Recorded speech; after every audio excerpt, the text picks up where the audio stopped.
Now we're like dreaming up all sorts of projects we could do together. Like an off-grid cabin, buy some land together and build build a little cabin on there, or gardening shed, chicken coop.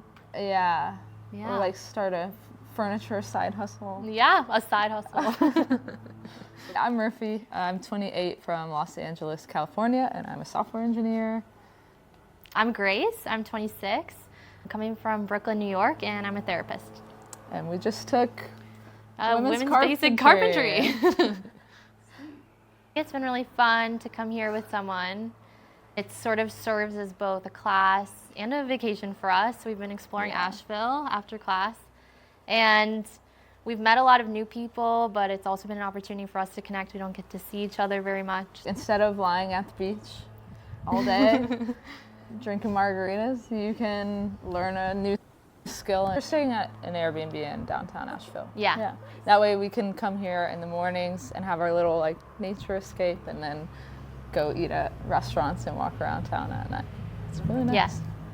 I think it's like an awesome trip.